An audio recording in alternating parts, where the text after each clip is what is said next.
За Мартин 8 болох гэж байна. Ирчүүд маань эмэгтэйчүүдтэй ямар хоол хийхээр төлөвлөж байна. За тэгвэл гэртээ хийж болох маш гоё стейкний жор оруулж байна.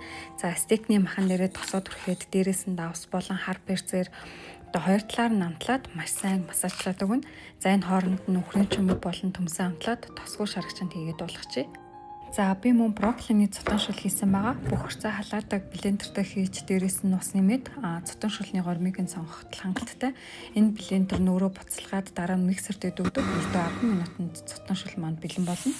За халаасан хариулын тавган дээрээ стейкний махаа хийгээд хоёр талаар нь ингээд хайрс тогттлон шараад дээрээс нь масаар, сарнис, розмарийн ямар болцтой стейкэн дуртайгаар шалтгаалаад өөрөөр шардаг. За би бүрэн болцтойд нь дуртай болохоор гүц толтол нь шарсан байгаа.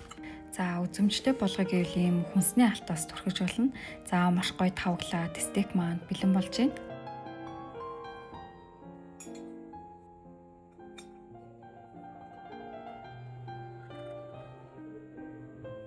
За үхрийн чөмгөө ингээ баг зэрэг газтай дугуул амт нь маш гоё амттай болдог. За та бүхэн гэртээ хайртай хүмүүстэй миний энэ жороор хийгээд үзээрэй. Бичлэгтэй хамт байсан та бүхэнд баярлалаа.